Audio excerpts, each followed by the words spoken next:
Morning students, हम लोग गिल्लू नामक पाठ का अध्ययन कर रहे थे बच्चों, जिसके अंतर्गत हम लोगों ने यहाँ तक पढ़ा था कि जब महादेव वर्मा गिल्लू को बाहर जाने के लिए जाली का एक कोना खोल देती हैं। बच्चों आइए अब आगे बढ़ते हैं। आवश्यक कागज पत्रों के कारण मेरे बाहर जाने पर कमरा बंद ही रहता था। लेखिका कह रही कि कुछ कमरे में कुछ ऐसे आवश्यक कागज थे जिसकी वजह से वो हमेशा कमरा वो बंद रखती थी। मेरे कॉलेज से लौटने पर जैसे ही कमरा खोला गया और मैंने भीतर पैर रखा, वैसे ही गिल्लू अपने जाली के द्वार से भीतर आकर मेरे पैर से सिर और सिर से पैर तक दौड़ लगाने लगा। तब से यह नित्य क्रम हो गया। यानी कि लेखिका कह रही कि जब भी वो कॉलेज जाती थी तो अपना कमरा वो हमेशा बंद करके जाती थी, और जब लौटती थी और जैसे ही कमरे के भीतर अपने पैर को रखती थी, गिल्लू जाली के रास्ते से अंदर आता और उनके पैर से लेकर के सिर तक, फिर सिर से लेकर के पैर तक दौड़ लगाने रहता था, और यह उसका डेली का नित्य कर्म हो गया।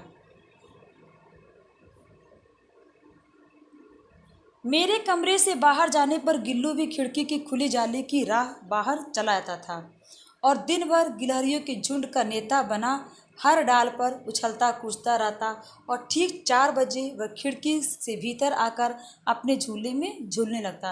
यानी कि जब जैसे ही लेखिका कॉलेज जाती, वैसे ही गिल्लू भी अपने उस जाली के रास्ते से बाहर निकल जाता था और दिन भर जो है गिलहरियों के झुंड में वो खेलता रहता था। और जैसे ही लेखिका को आने का टाइम होता था, यानी जब लेखिका ठीक 4 बजे घर पे आती थी, तो वो भी जो है उसी जाली के रास्ते से अंदर आ जाता था और अपने झूले में जाकर के झूलने लगता था। मुझे चौंकाने की इच्छा उसमें न जाने कब और कैसे उत्पन्न हो गई। यानी कि मुझे चौंकाने की इच्छा लेखिका कह रहे कि न जाने कब और कैसे उसमें उत्पन्न हो गई।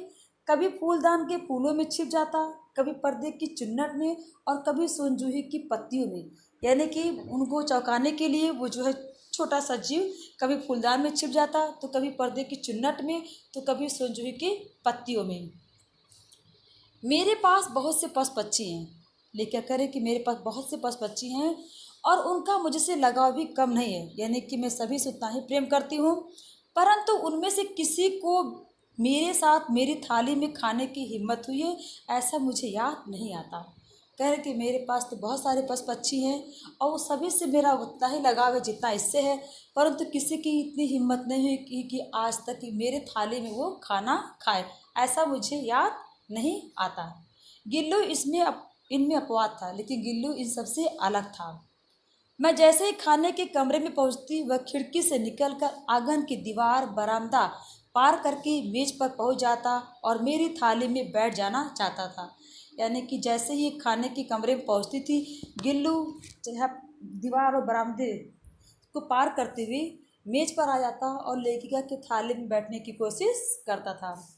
बड़ी कठिनाई से मैंने उसे थाली के पास बैठाना सिखाया, और वो लेकर कह रहे कि बड़ी ही कठिनाई से मैंने उसे ये सिखाया कि थाली के बाहर बैठो, जहाँ बैठकर वह मेरी थाली में से एक एक चावल उठाकर बड़ी सफाई से खाता रहता था, और थाली के किनारे बैठ कर के वो मेरी थाली से चावल निकाल निकाल के, एक एक चावल निकाल के बहुत ही सफाई से खाता था।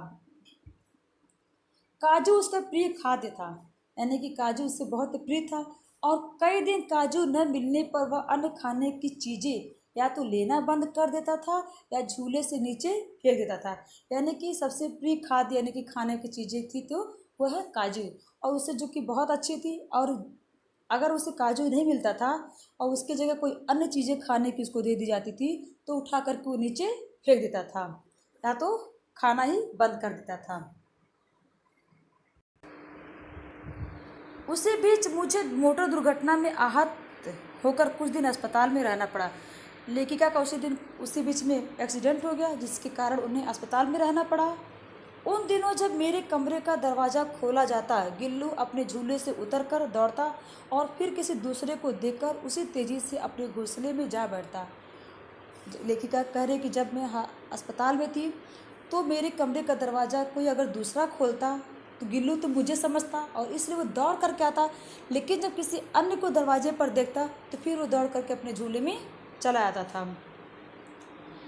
सब उसे काजू दे आते, परंतु अस्पताल से लौटकर जब मैंने उसके झूले की सफाई की तो उसमें काजू भरे मिले। सब उसे उसके प्रिय खाद्य काजू दे आते थे, लेकिन जब मैं अस्पताल से लौटी और लेखिका ने जब उसकी झूले की सफाई की तो देखा कि वहाँ पे पूरे काजू पड़े थे, जिनसे ज्ञात होता था कि वह उन दिनों अपना प्रिय खाद्य कितना कम खाता था। यानी कि जिससे ये पता चलता है कि वो लेखिका को याद करके वो अपना प्रिय खाद्य भी खाना छोड़ दिया था, या तो फिर थोड़ा बहुत खाता था। बच्चों, आज के लिए इतना ही, आगे हम लोग कल पढ़ेंगे। धन्यवाद।